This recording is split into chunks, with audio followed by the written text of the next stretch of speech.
want to welcome everyone to the channel, to the show. We took a mulligan here. We actually had recorded this, edited it, and uploaded it a couple days ago.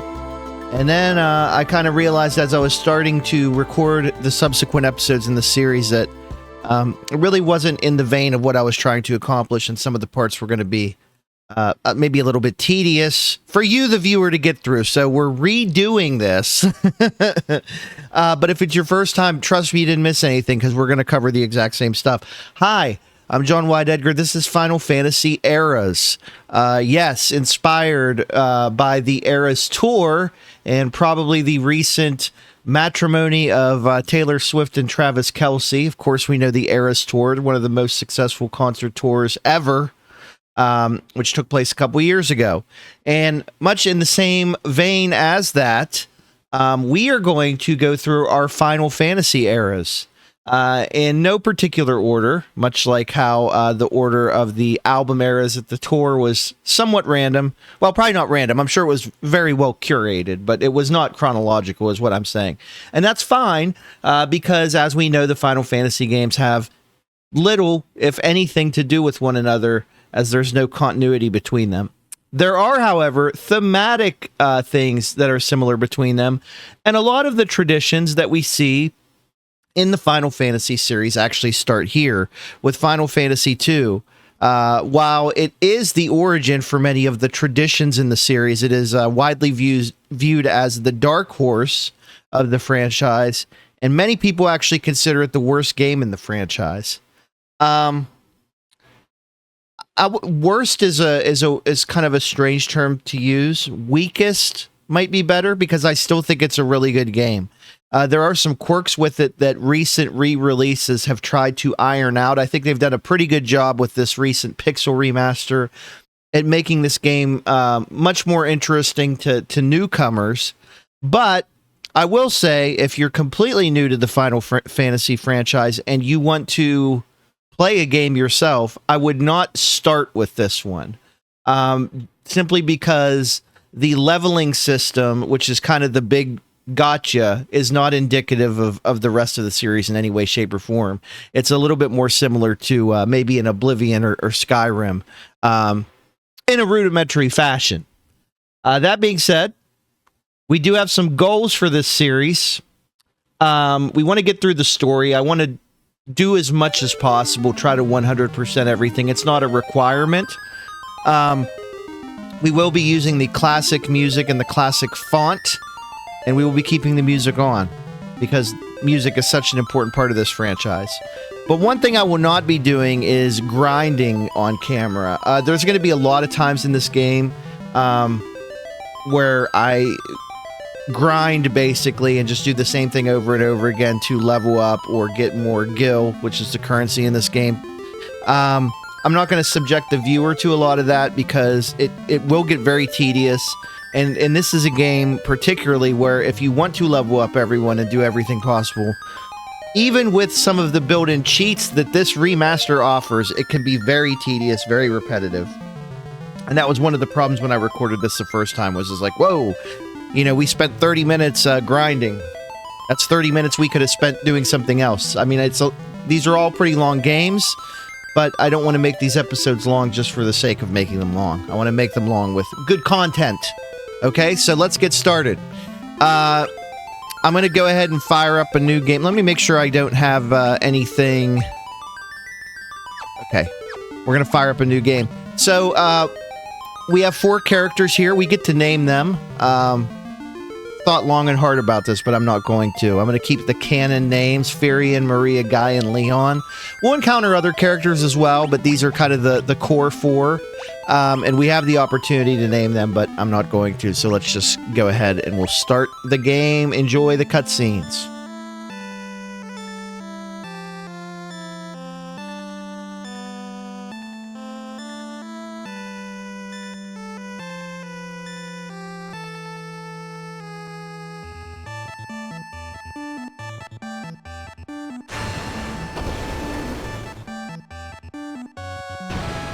Should note that the cutscenes were not part of the original game. These were added on years later.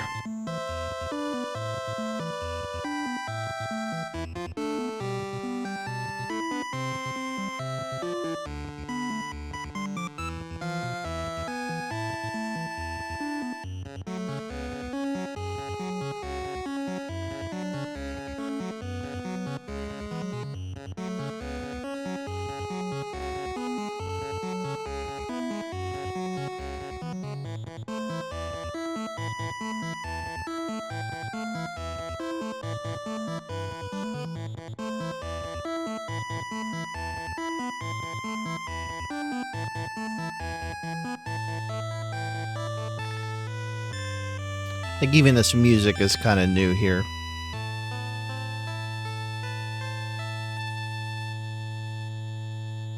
All right, so pretty basic plot to start. We're thrust into battle immediately against 4 Black Knights. So we'll go ahead and just attack since there's really not many other commands we have an option to do right now. And you'll see we are well overmatched. This is what is known, my friends, as a scripted battle that we are meant to lose, as we've seen in many RPGs over the years. And we're waking up here with a couple people standing over us. One of them is named Hilda. She asks, will he live? And then the other, who's named Minwoo, says he will. I sense a strong life force within him. He should regain consciousness soon. So they found us like this on the escape from Finn, fallen from terrible wounds, according to Hilda. And by the time we were brought here, they feared it was already too late. But our life is not in danger. And according to Minwoo, the sigil will strengthen our life force, and they should let us rest. And Hilda seems to agree. They have a meeting to be off to, and sounds like someone is waiting for them. If the Empire is allowed to complete the dreadnought they're building in Bafsk, their attack will begin in earnest. And Hilda says, we cannot sit idly by and watch, we must act. These are things that I'm sure we'll learn about in the future. But right now we're just going to be left here on this sigil, presumably restoring our health.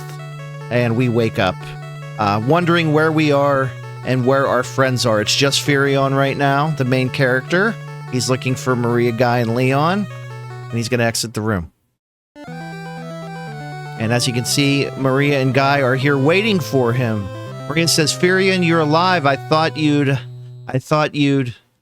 And he interrupts her and says, I'm fine, Maria. You seem all right too, Guy, but wait, where's Leon? And they bow their heads. And Guy, quite the consummate wordsmith, as we'll find out, says, Princess of Finn, save us. But Leon not here. So, kind of an interesting way of speaking. Furion seems perplexed. He says, I see. Don't worry. I'm sure he's okay. And the two join us by we absorb them into our body. And we're going to go ahead into this throne room and talk to Hilda. Hilda says, so you've regained your strength. Very good. Your life force is strong indeed. And we ask, it was you who saved us, wasn't it? Thank you. Forgive me, Your Highness, but there's something I must ask of you. Please let us to join the rebel army. Feels like a translation error. She says, I could never allow such a thing. We know nothing of battle, and we'd only be throwing our lives away, according to Hilda. And that we should return to our homes. However, Maria indicates that we have no homes, not anymore. The Imperials attacked, and our parents, again, you can see the implication there. Hilda reflects for a second, says, I'm truly sorry, but that changes nothing. I cannot permit you to join our army. If you've nowhere else to go, you're welcome to stay here in Altair. If you know our password, you should be able to live here well enough. The password is Wild Rose. Remember it well. And so we have a mechanic exclusive to Final Fantasy II, which is the key terms mechanic, in which someone will say something, it'll be highlighted a red color. We can learn that term and then start using it in conversation with other people, which I think is pretty neat. I don't know why they never returned to this. So we're going to learn Wild Rose. That's in our key term inventory now, and let's go ahead and just turn around and ask her about it. She said, the Wild Rose is the insignia of the Kingdom of Finn. It represents our hope for a flourishing future of strength and beauty. But what will become of Finn now? I've heard that the Empire's captives suffer there in confinement, even as we speak. And then she asked Maria, your brother Leon is missing, is he not? It's possible that he's being held in Finn as well. So we now know that they're brother and sister. But Finn is far too dangerous to travel to now. The Emperor's beasts still stalk the streets. Gaining entrance to the city will not be easy. And the man at my right is Minwoo, the white wizard who tended your wounds. Speak with him before you leave. He may be of some assistance. Okay. So, I think we're done talking to Hilda. Let's, now we have control of the game properly. I do want to just check something really quick. So there is a boost feature here that we can turn on. I'm not going to do that. That will allow us to level up faster and stuff. Like I said, I'm going to do the grinding off camera. But just to know it's there. One other thing I want to mention Final Fantasy II, even though this came out in the late 80s, was not released in the United States until like 2003 or something like that.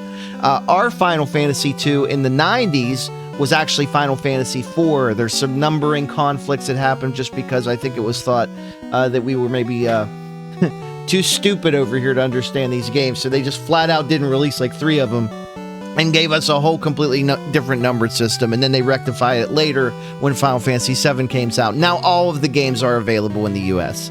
But I just thought I'd mention that. Let's talk to Minwoo. He sees our destiny clearly. He says the future it holds seems closely entwined with my own.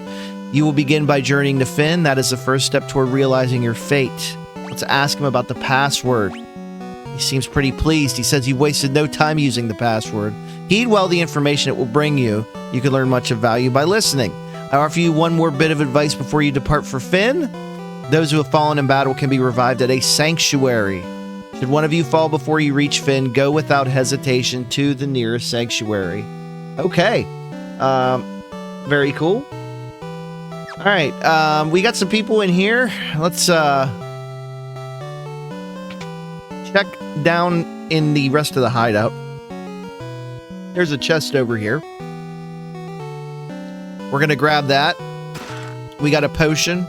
That will help us. And now I think it's a good time to let's go around and talk to some people here in the building. We'll start with this girl here. She says, Princess Hilda fled here when Finn was sacked. She's doing a remarkable job of leading the rebel army while His Majesty recovers. Okay.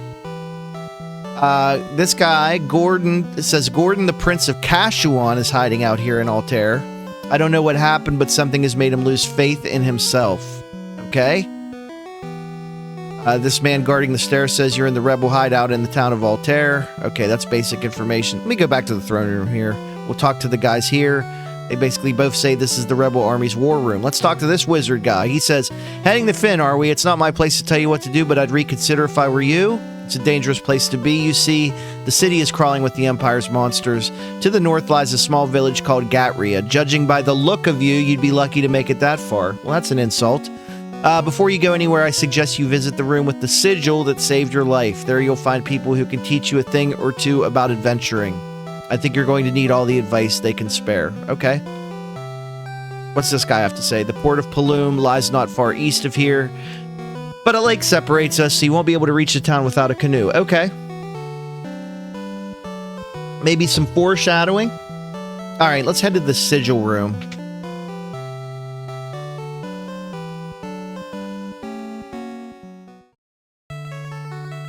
Oh, there's a whole bunch of wizards in here. I bet they're going to give us some tutorial information. Let's start here. Should I teach you a thing or two about weapons? Sure, old man. There's 7 weapon categories. Swords, spears, axes, staves, knives, bows, and unarmed. Swords, spears, axes, staves, and knives are one-handed weapon that can be equipped along with a shield. It's also possible to equip 2 one-handed weapons, 1 in each hand. Equipping a bow requires 2 free hands, but allows the character to attack with the same damaging force from the rear row of the party formation. Fighting unarmed is another splendid choice and can be as powerful as any weapon. Unfortunately, equipping a shield cuts an unarmed combatant's attack power in half, so if you plan to fight unarmed, it's probably wise to just skip shields altogether. Thank you for that. I'm sure these are all going to have very long exposition dumps, but it's probably worth checking out. I will say, they're going to make the game seem a lot more complicated than it is. I will be your guide and navigator to get through this in hopefully a simpler way. We're going to learn about armor now. There's 4 types: shields, helms, body armor, and gloves. Shields are equipped in the same fashion as one-handed weapons. Makes sense. In either the right hand or the left. Since wearing a shield only requires one hand, you can also equip any one-handed weapon along with it. Should you so choose, you can equip 2 shields, 1 in each hand. This makes you attack empty-handed, however. Helms are equipped on the head, gloves on the hands and forearms, and body armor, of course, on the body. Provided you can afford it, you should always keep your party protected with good armor. Thank you. Would you care to hear about the information displayed on the status menu? Okay. You can develop the attributes and abilities displayed on the status menu by fighting battles. Attributes such as strength and magic will change according to the actions you take. If a character attacks, his or her strength and weapon skill may improve. And similarly, if a character uses magic, his or her spirit, intellect, and magic level may improve. There's also 11 different attributes that can change. Would you like me to explain these 11 attributes in more detail? Okay. We have HP, hit points. If character loses HP during battle, they'll increase. Participating in lots of battles can also increase the maximum hit point. Magic points, if those drop during battle, his or her maximum MP will rise. Strength, attacking during battle will increase the character's strength. Stamina, if a character loses HP during battle, his or her stamina will improve. Spirit, using white magic in battle will increase the caster's spirit. Agility, battling while your evasion is high will raise agility. For intellect, using black magic in battle will increase the caster's intellect. Magic, if a character's MP drops during battle, his or her magic will rise. Accuracy, as strength rises, so will accuracy. Equipping better weapons will also improve that. Evasion, being attacked by foes will raise evasion. Equipping a shield will also improve evasion. Magic defense, when foes cast spells on a character, his or her magic defense will rise. And as you can see, never hurts to try all manner of things in battle. I'm going to break this down really simply because that's a lot to like, your mind might be like, if you've never played this game. It's learning by doing. It's the Skyrim mentality. You want to get better at swords, you fight with swords. You want to get better at magic, you use magic. If you take a lot of damage in battle, you'll get battle hardened. Your stamina will go up, your hit points will go up. That's no other Final Fantasy game did this, and I think that's why a lot of people think this one is like the weird one. Again, I'm going to keep the grinding to a minimum on camera because it is, in this particular game, very tedious. This guy asking us if we'd like a lesson on skill levels. So basically, this is what I'm talking about. They can be divided into two categories, weapon and magic skill levels. But wait, there's more. Weapon skill levels are divided by weapon type. Similarly, magic spell levels are divided by spell. Each spell has its own specific skill level, and attacking with a given type of weapon will improve the corresponding weapon skill. As those levels rise, your attack and accuracy of those types of weapons will likewise improve. Casting a given spell improves the corresponding magic skill. Spells become more powerful and effective as their levels rise. And what he's talking about, I'm going to go to the menu real quick. See on the right, so on the left we have all these things that the previous guy was talking about, all these different stats that you know, we don't have to manage these. It'll just take care of itself. And then on the right you have skill levels for our different weapon types and shields as well. When we start getting magic spells, those will also have levels similar to what you see on the right hand side, just so you know. Let's go ahead and talk to this guy. We want to know about the flee command, which many of our viewers have probably already done. You can escape from battles by selecting the flee command. There's no point fighting a losing battle. If a foe is too difficult, you're better off fleeing. Think carefully before you act. Or a great quote from the movie The American President, we fight the fights we can win. And I'm talking about the movie The American President, not the current one. He's got plenty of other dumb quotes. This guy says, I don't suppose I could interest you in a lesson on magic. There's two schools of magic, black and white. White magic specializes in healing and support. Cure restores lost hit points, and life revives characters who've been knocked out. Black magic, on the other hand, specializes in offense. Blizzard deals ice damage, thunder deals lightning damage, and so on. Characters can learn both in any combination they choose, and a character can only learn a maximum of 16 spells. You can use the forget command to remove any spell a character has already learned. Forgotten spells can be learned again, but their levels reset to 1, so use caution when forgetting spells. We will be diversifying our spells. I've already kind of planned this out offline, as they say. Let's hear about our monsters. There's many different types. Some are vulnerable to certain types of attacks. The undead are weak against fire, and aquatic monsters are weak against lightning. There's also monsters that absorb particular types of attacks. Casting fire on a monster made of flame will heal it instead of doing damage. You can damage zombies and other undead with restorative magic, like cure and items like garlic. But be careful when using spells that steal HP or MP, such as drain and osmose. When used against the undead, these spells can backfire and hurt you instead. I think we're a little ways away from encountering those spells and those types of monsters, but let's keep it in mind. Couple more people here. How about a lesson on key terms? In the course of a conversation with someone, a particularly important word may come up, like Wild Rose. When this happens, 3 commands will appear: ask, learn, and key items. Select learn to commit the key term to memory, and then you can use ask to ask people about any key terms you've learned. Only certain words can be learned in this way. And to show someone an item from our inventory, select key items. We don't have any of those yet. When you learn new words or find rare items, you should ask people about the words or show them what you found. Okay. We're going to learn about chests. Treasure chests can contain things like items and gil. Gil is the currency in the game.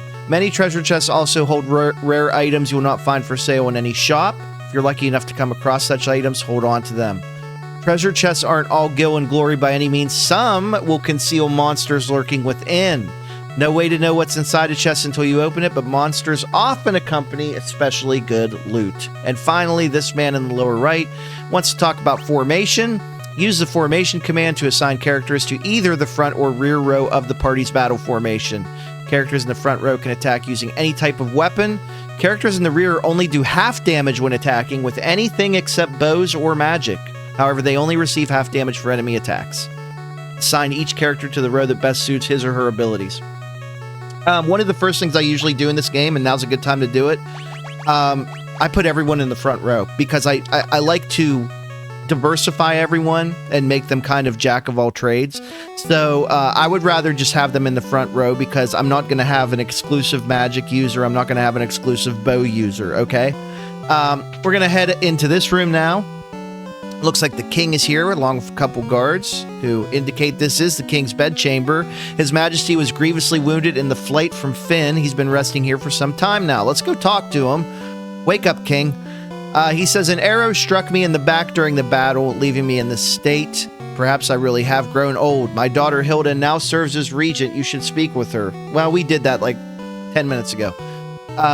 No other options there. The other room, I think below, is Hilda's bedchamber, and she's obviously in the throne room, so there's no need to go in there right now.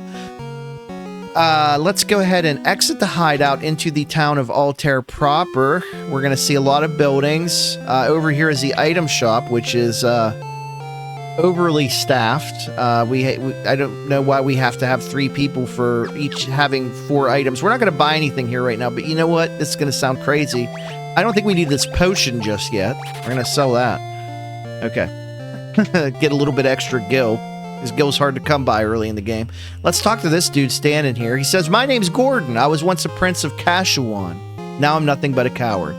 When my brother Scott fell in battle, I abandoned my kingdom and fled here. Aww. Let's use the password on him. He said, so you've asked to take up arms in the struggle. I'm so afraid Hilda will turn me away that I haven't even asked her. I've been stalling here. I'm just a spineless coward. Go ahead, laugh. I deserve it. I'm not going to laugh at you, but being kind of emo. Over here is the sanctuary. This is where we would come if one of our characters dies.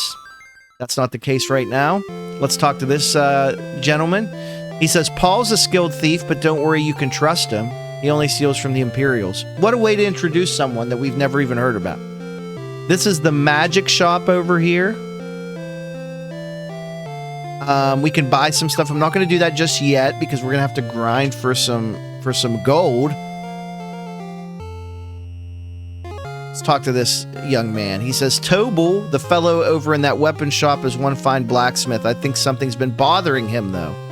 Well, let's go talk to him. This is the weapon shop. We'll also be checking out their things as well. I'm assuming this is Tobel. He says, what could you want with me? I'm just an old man. Well, we want to tell you about the password we know. And he says, the Geezer Act is just a cover. My name's Tobel, and I'm the best darn blacksmith in the rebel army. Okay? What kind of weapons you got then? Standard thoroughfare, it seems. Nothing super notable, so that's debatable whether or not you're the best blacksmith. But more, I'm sure, will be revealed. Here's the armor shop.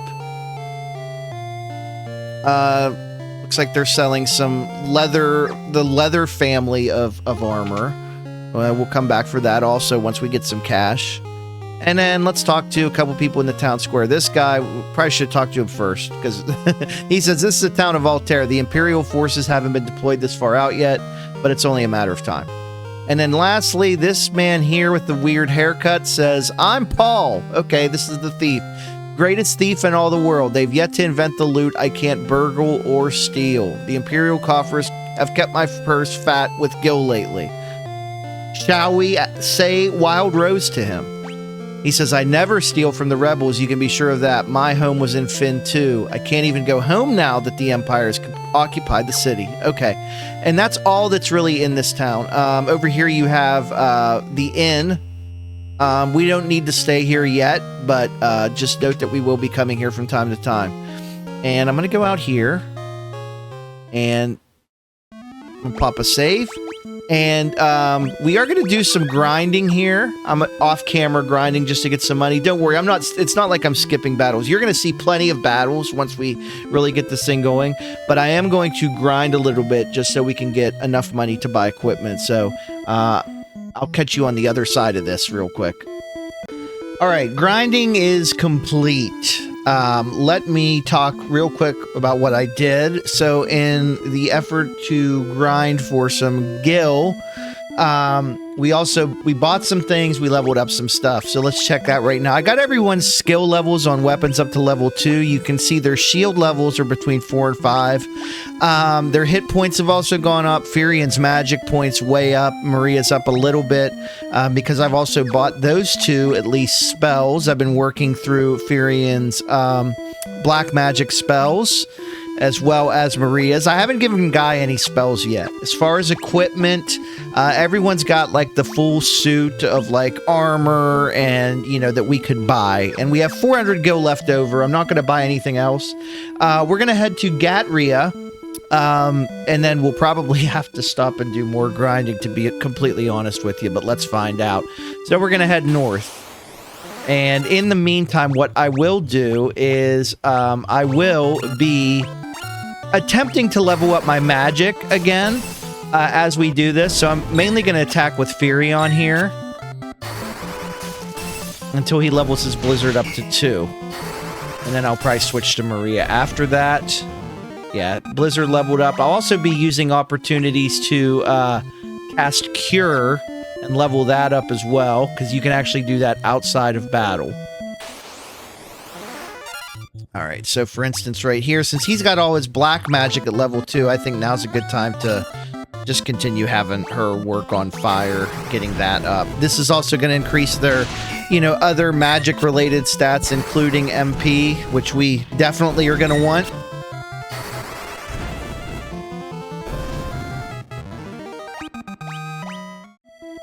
So we're heading north through the swamp.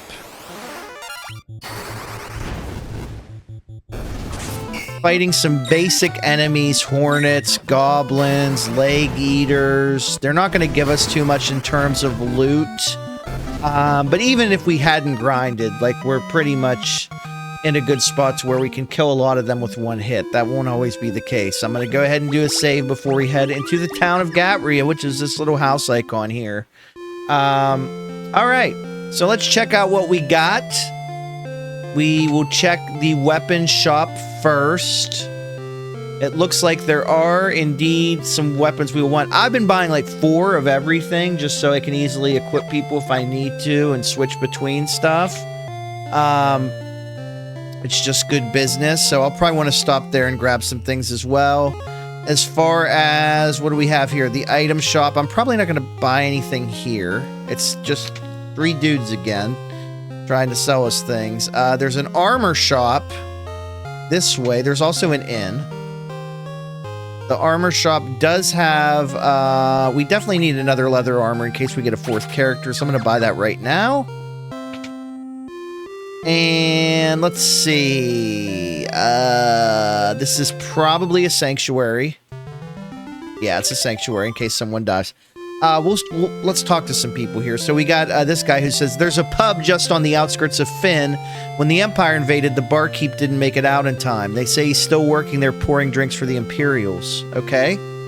What about Wizard Boy? He says, the Imperial forces have occupied Castle Finn. The gates are drawn and no one can enter. And with Imperial troops and monsters roaming the streets, the city isn't any better off. This woman says, Gatria and Altair haven't fallen into the clutches of the Empire yet, but once the Dreadnought is complete, nothing will be able to stop them. So, kind of an ominous warning. What about this kid? He says, this is the village of Gatria. Finn is just over there across the lake. That will be our next destination, of course. And let's see, is there anyone else we need to talk to? Anybody? I don't think so. Yeah. Like I said, we got a couple shops. Not much really going on here. So I'm going to go ahead and grind just a little bit more this time outside of Gatria, and I'll catch you on the other side of that when we're all done grinding, and we'll head to Finn. All right, I didn't really end up doing much grinding. I just mainly did some shopping. We actually had enough gil left over, so that's good. There was no magic to get there. So here's what we're gonna do. Now that we've got all types of equipment, we're going to just optimize this. I'm going to go ahead and still do a buckler, though. So it looks like the axe is probably our most powerful weapon. I'm going to go ahead and equip everyone with that. I'm still going to work on magic, but I'm not going to just necessarily have the other characters just sit there and defend the whole time. We want to attack some enemies and see how powerful we can get. So while I will work on the fire spell for Maria, I will also just attack with the other characters in the meantime and get these battles done a little bit faster. Like I said, I'll be doing plenty of actual grinding off screen, so no reason to focus on that here. We just want to travel to Finn, which is across this giant river here, or lake. Now you'll notice I'm going up and down horizontally and vertically. You can, in the Pixel Remaster, which we are playing, move diagonally. But I feel like that takes away from the spirit of the original game, in which you could only go perpendicularly. So we are only going to go up and down, at least in the overworld or places where monsters have. As you can see, Maria's fire level just went up. So good for her. We'll concentrate on her thunder and blizzard next, of course. And we'll keep an eye on Firion and Guy's weapon levels as well, because if they, for some reason, level up the axe on our way here, we want to make sure that we switch to something else. We also want to make sure, by the way, that we're using the cure spell and starting that in the right direction when we have an opportunity to do so. Now we're at the town, I guess, yeah, town of Finn coming up. So we kill these hornets. Nice. They don't really drop too much gil. Okay, so there's the castle of Finn and there's the town of Finn. We're going to head into the town of Finn. And the first thing we're going to notice about this is, one, there are going to be monsters.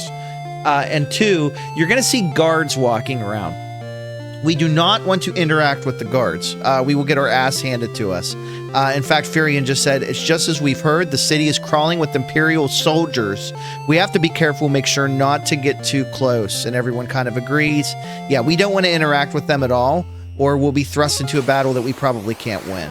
However, we will encounter just your normal run-of-the-mill enemies here.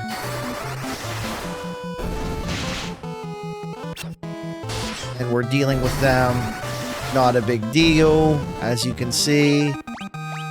We have a couple HP gains, so we're going to bust out that cure spell. And again, we want to get that moving. So using it is going to help in that regard. We're going to go to the back of the town here. We're going to see a fence. Well, let me kill these hornets here. A lot of insects in the opening parts of the game here. And I'm just going to make a note on my little handwritten notepad here. All right, they dropped some gil. Nothing too fancy. We're going to go around the back. Be careful, obviously, not to go too far. You'll leave the town entirely. We're getting ambushed a lot. I don't know if we don't have a stat high enough or something, or maybe it's our armor is weighing us down to where we're not very agile. But again, you can see with our armor, these enemies can't really do a whole lot to us from a damage standpoint. They do drop 100 gil, which is nice. We'll take that. And we're going to go all the way around here. Some leg eaters and hornets. The leg eater is a pretty interesting looking enemy. I feel like they do borrow a lot from like classic fantasy in these games, which is pretty cool. Okay, our axes are leveled up and our thunder is leveled up, so I think we're we're gonna switch you guys to something else right now, just because I don't want you going overboard. We want to level up things in a, well, actually, you know what? It probably does make sense to. Nah, we'll stick with the swords. Okay, so here's the pub, as indicated by the pub icon. We do not want to interact with the soldiers. Okay, do not talk to the soldiers. We'll talk to this guy. He says, "Whoa, where do you think you're going? Customers aren't allowed behind the counter." And then he says, "These Imperials are as ill-bred as they come." So he's kind of muttering to himself. So I think this is our invitation to go ahead and use the password on him. And he says, "Aha, you're with the rebels. You'll find a secret door in this wall. There's a wounded soldier back there. Go see if you can help him." What's he going to do, he asks. "I've had it with this place. You guys can take it from here. Don't let us down." Well, we're certainly not going to go in and attack these soldiers, nor are we going to take over a job as bartender and serve them, but we are going to go down here into this hidden passage. And down we go. There's a few treasure chests. We'll gobble those up at some potions, which we'll probably end up reselling at some point. Also, by the way, another chance to use cure. Not going to pass that up.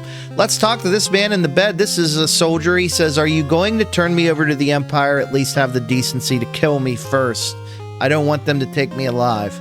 I think we use the password on this guy. Sounds like a great idea. He says, "So you're rebel soldiers, are you? My name is Scott. I'm a prince of Kashuan." Varian says, "Prince Scott, we were told you fell in the battle. Thank goodness you're still alive." And then Scott says, "I am, but not for much longer. I'm afraid I must ask a favor of you. There's something you must tell my brother Gordon. Tell him I know he has great strength. He must learn to have more faith in himself. I also have a message for the king. Tell him the reason Finn fell so quickly is that Count Borgin betrayed us. He's been made a general in the Imperial Army." That's our first time hearing that name.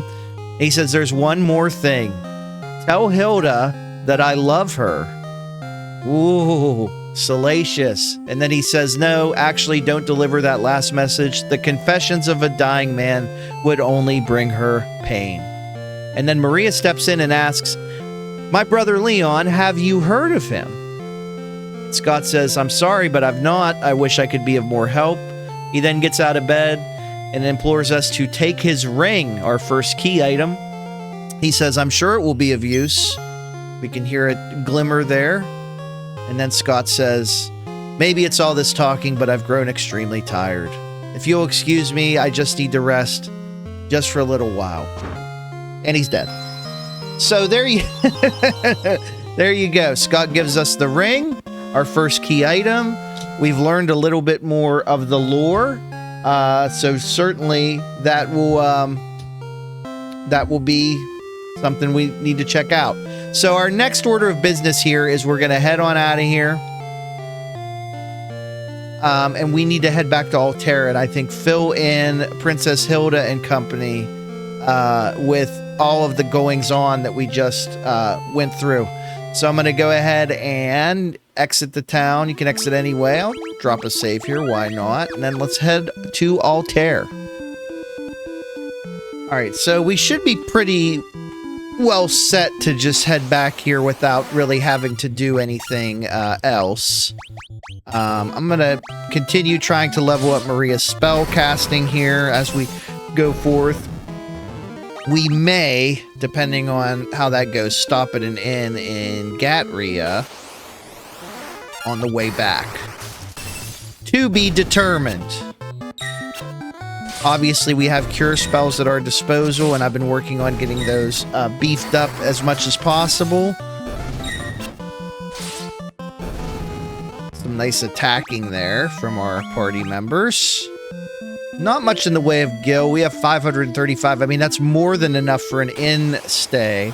However, I will say that the price of staying at the inn fluctuates based on how much from your maximum HP and MP you are missing. So it is not a static value. In most games it is, and it varies from town to town, but in this one it's actually calculated, which I think is kind of neat. But I don't know. It's kind of like that surge pricing you're seeing now in days. I think it's actually cheaper if you heal up with the cure spell before going to the end, but I don't know that for sure.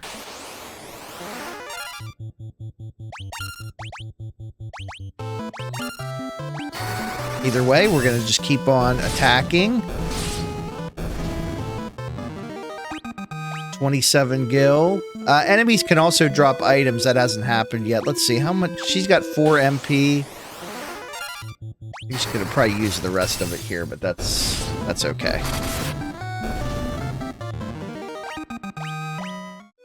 A lot of gil there. Let's go ahead and stay at an inn, actually.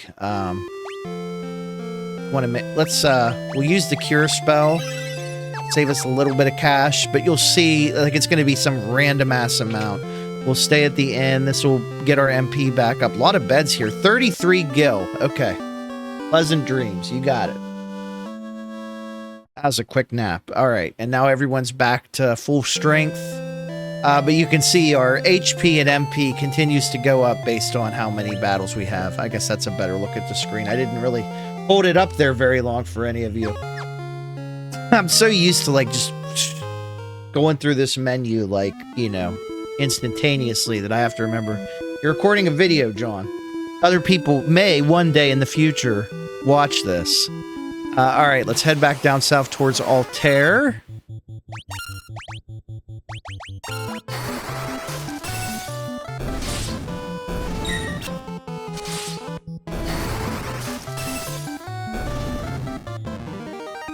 All right, now her Blizzard spell is indeed leveled up. Which means, honestly, I'll probably start doing the same thing with Furion. But we're almost there, so it's not going to matter too much. Yeah, he's already got his stuff up to, like, level 2, so these are going to be a little bit more potent. Meanwhile, just have the other two attack. The animations will change as you level up these spells, too, which is one of the reasons why I kind of like leveling them up. Let's go ahead and level up Cure. Now his Cure is at level 2. Very nice. One of the benefits of having the Cure spell. We'll eventually get Guy some spells too, but he doesn't really need any right now. We'll just have him focus on attacking. And let's go ahead and do a save before we head in here. All right. And let's go tell everyone about our travels.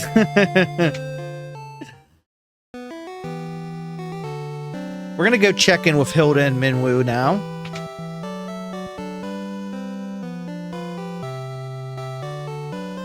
And she said, our password is Wild Rose, remember it well. Let's show her the ring.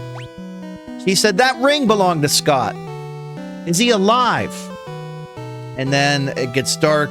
The lighting, the mood lighting happens, and Furion says, he gave us this ring in Finn just before he lost the last of his strength. And she asked, did he say anything? And we comply with his request and say, no, nothing. And then we say, Your Highness, please, the ring belongs with you. We pull it out, and she insists we keep it. It suits a personage of courage. She says now that you've infiltrated Finn and returned to tell the tale, you've proven yourselves quite capable. It would seem I underestimated your strength. Would have you lend that strength to our cause. There's a magical metal known as mithril, and we need strong warriors if we are to obtain it.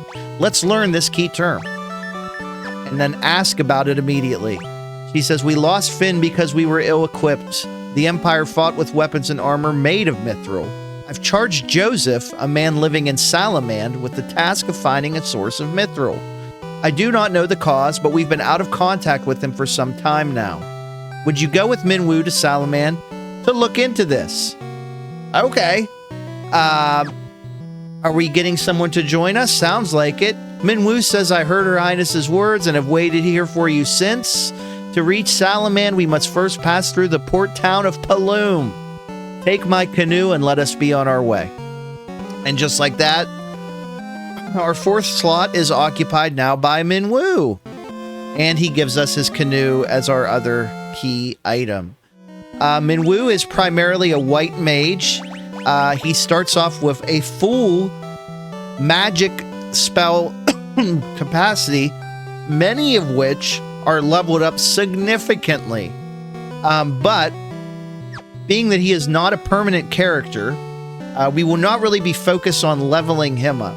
We'll use him in battle for sure, but he's a temporary character for us, so we will not be concentrating on making him stronger necessarily, though we will want to get him equipped, you know, pretty well before we go into any kind of real battle scenario. Let's talk to Hilda now that Minwoo's with us again. She says the Empire also suffered heavy losses at the Battle of Finn. They're building the Dreadnought in Bafsk to help compensate for those losses. So let's learn about that. The Dreadnought. She says the Empire is using the people of Bafsk to build the Dreadnought. It itself is a massive, heavily armed airship. So we've got 4 key terms now. We'll ask about airship, and she says a man named Sid, the former captain of Finn's Order of the White Knights, built an airship.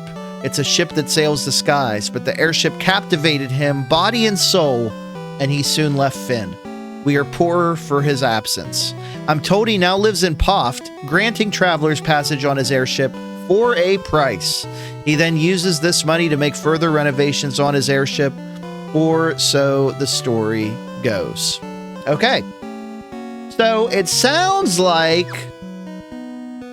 It certainly sounds like that we have something to do. We need to go find Joseph. We need to get some of this mithril action happening. We need to go to the town of Salamand. I heard Paloom, Bafsk, Poft, all these places mentioned. A lot of towns. So we're going to save here. And I think that's a good stop for our journey. I am going to... grind my characters a little bit more before the next episode, but don't worry, you will not miss any progression or any of the story. I will see to that. We'll see you in episode 2 when we'll take the canoe out for a spin and start heading northeast towards our other towns, and perhaps even our first real dungeon. We'll see you next time. Make sure to subscribe.